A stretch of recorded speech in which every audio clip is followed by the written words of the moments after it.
Imagine standing on a platform in 1942 at the Pennsylvania Railroad's massive shops in Altoona, Pennsylvania. You're waiting for a glimpse of the future, and suddenly it appears. It doesn't look like a steam engine. It looks like a spaceship from a comic book, a shimmering, Sharknose beast designed by the legendary Raymond Loewy. This was the Pennsylvania Railroad T1, and it was supposed to be the machine that saved the steam era from the rising threat of diesel power. It was massive, weighing nearly 1,000,000 pounds, and it was built to do one thing: haul heavy passenger trains at a sustained 100 miles per hour across the heart of America. But as the lead engineer, Ralph P. Johnson, watched the first prototypes roll out, there was a feeling of unease beneath the excitement. This engine wasn't just fast, it was temperamental, and within months, it would earn a reputation for being a widowmaker. The T1 was designed with a unique duplex engine setup, meaning it had 4 cylinders instead of 2, driving 2 separate sets of wheels on a single rigid frame. On paper, it was a masterpiece of thermodynamics and speed. But the moment it hit the open rails, the Deadliest Locomotive title began to write itself in blood and twisted steel. The mystery of the T1 lies in its paradoxical nature. How could something so technically advanced be so fundamentally broken? Most locomotives of the era were predictable. They roared and labored, but they stayed gripped to the track. The T1, however, suffered from a terrifying phenomenon known as violent wheel slip.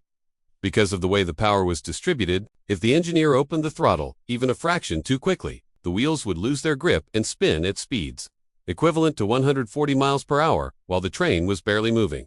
This wasn't just a mechanical hiccup. It was a physical explosion of energy.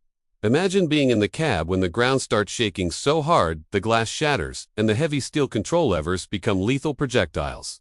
The T1 didn't just fail. It fought back against the men trying to tame it.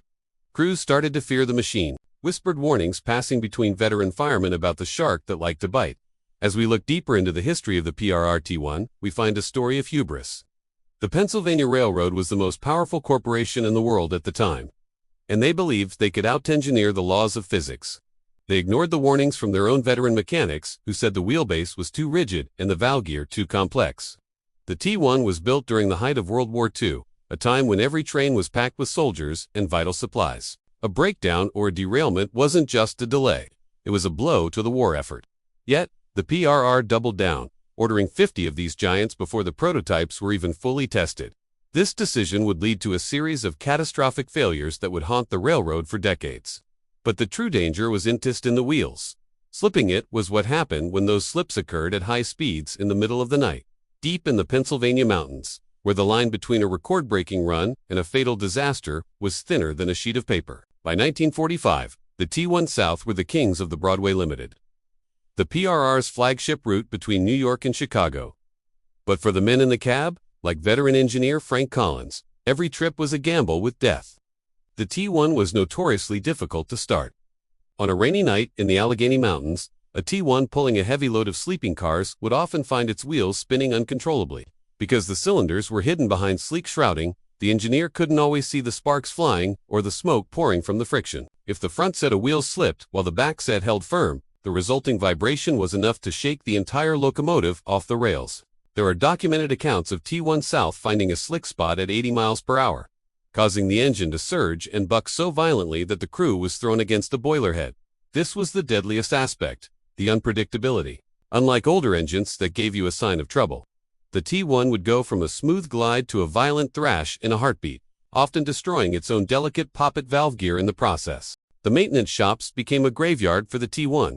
The engines were so complex that a standard repair that took 4 hours on a regular locomotive took 2 days on a T1, because the parts were so tightly packed under that beautiful, streamlined shell. Mechanics had to be contortionists just to reach a grease fitting. This led to a dangerous cycle. The engines were so hard to fix that they were often sent back out with good enough repairs. But on a T1, good enough was a death sentence. When the poppet valves, the heart of the engine's timing failed at high speed, it could cause a massive back pressure surge that threatened to blow the cylinder heads clean off. These weren't just mechanical failures. They were events that could send shrapnel through the air, like a grenade.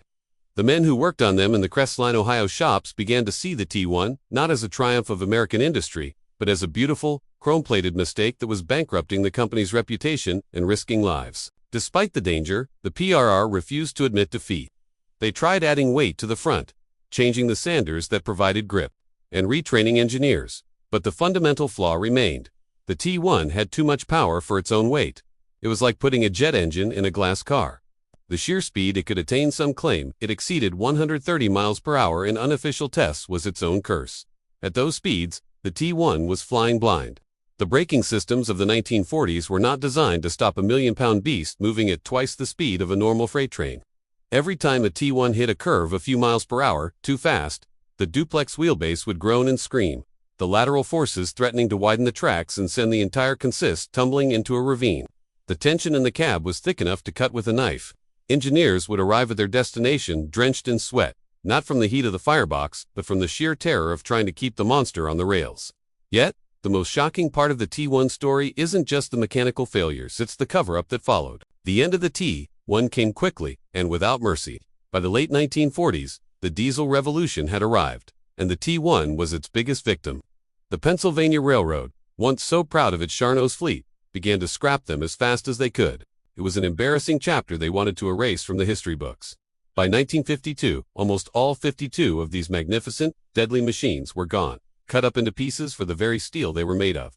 Not a single one was saved for a museum.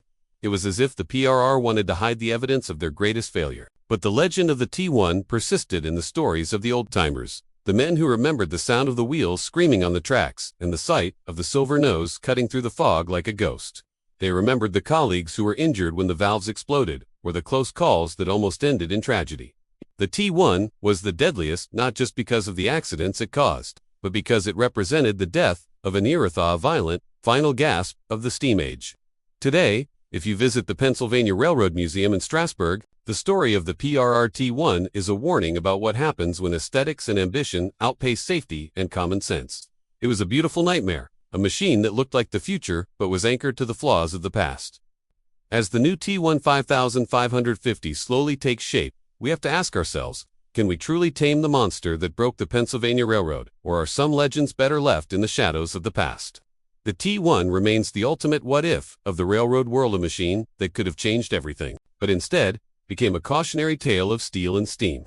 If you enjoyed this journey into the dark side of railroad history, make sure to hit the subscribe button and ring the bell.